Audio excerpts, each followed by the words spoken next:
magandang araw. Nandito po tayo sa New Generation International School.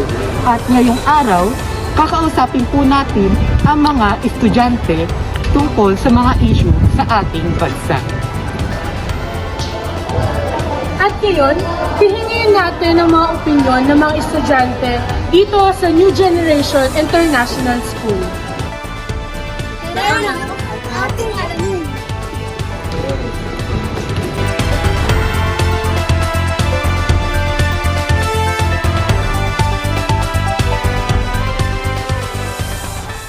Bilang estudyante po, sa inyong palagay po opinyon, ano po yung mga nangyayari sa ating bansa po? Para po sa akin, sa mga po nangyayari tulad po dun sa flood control or tulad po dun sa paglindol, I think po na dito po nag-reflect na kulang po talaga po tayo sa pera at sa funds natin as ating bayan. Na dahil nga po mura po na nakupo po yung ating bayan, meron pong mga infrastructure o mga dasali na madali pong masira o madali pong matablan ng mga natural disasters such as landfall and flooding na nagkakos po ng pagkaano po ng ating bayan. Bilang estudyante, anong opinion mo sa nangyayari sa bansa? Kumbaga parang hindi na maganda yung nangyayari sa bansa natin. Mas dumarami na yung nangyayaring kaguluhan. Gawa ng paano mo bababanguluhan yung isang bansa ng maayos kung mismo yung nagpapatupal, sila yung tumutuway ng batas na yun. Halimbawa, paano magiging maayos tong bansang Pilipinas kung mismo yung mga politika na inihalal natin sa peso, sila pa yung nagkakos ng hindi pagkakaunawaan. Kumbaga sila pa yung nagbabagsak para sa isa't isa. Bilang isang estudyante, ano ang iyong opinion sa nangyayari sa ating bansa? Bilang estudyante, siguro naman alam natin yung naganap ng korupsyon. So, para sa akin bilang estudyante, nakaka-alarma siya pagdating sa kinabukasan ko. Hindi lang sa kinabukasan ko, magiging kinabukasan ng mga susunod na generasyon. Siyempre, nakakaawa naman if hahayaan na lang natin yung paglaganap ng galit hanggat walang hustisya na nakakatawa. Ang isang estudyante, anong iyong opinion sa mga nagaganap sa Pilipinas? As a student po, may personal stance sa kung ano mang nangyayari sa bansa natin is, it is really disappointing to see na kung paano nagagamit yung para sana sa bansa natin sa mga corruption. Magandang araw po, Kuya. Sa iyong opinion bilang estudyante, anong masasabi mo sa mga kaganapan dito sa Pilipinas? Masasabi ko sa kaganapan dito sa Pilipinas ay sobrang duplikado kasi halos lahat tayo mga Pilipino nakakaranas na rin ng hirap. Tulad na lamang ng pang-aabuso, tulad na rin ng pagkuha ng mga pondo, ng flood control. Karamihan sa atin ay sumula pa sa mga matataas na gobyerno. Kung saan ay lahat ng mga Pilipino, karamihan sa ating mga Pilipino ay nakakaranas ng hirap at pag-iinagpi sa motibo. Bilang estudyante, ano ang iyong opinion sa nangyayari sa ating bansa?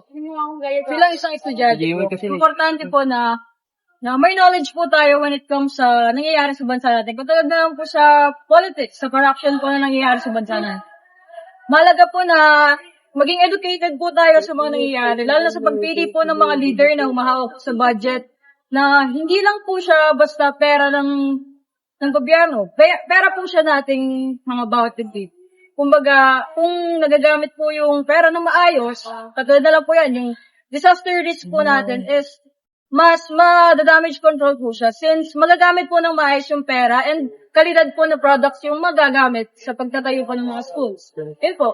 Importante po sa akin na educated po ako sa pagpili po ng mga leader na ilalagay po sa posisyon. As next generation po tayo ng mga voters. Kaya yun po. Yun po yung stance. Bilang estudyante, ano ang masasabi mo o opinion mo sa nangyayari sa ating bansa? Napanood ko yung mga recent events na nangyayari ngayon is yung mga lindol nga, yung sa Cebu, tapos sa Mindanao din.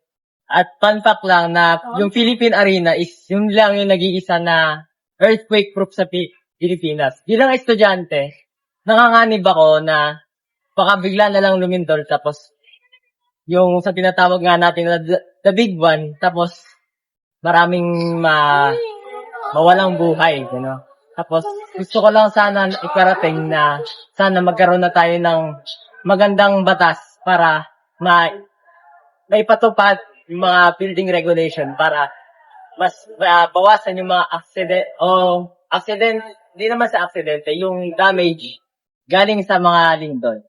Sabi niya sa nangyayari. Sa bansa natin sa Pilipinas, sa tingin ko, nagkakagulo na talaga ang bawat isa. Wala nang pagkakaisa.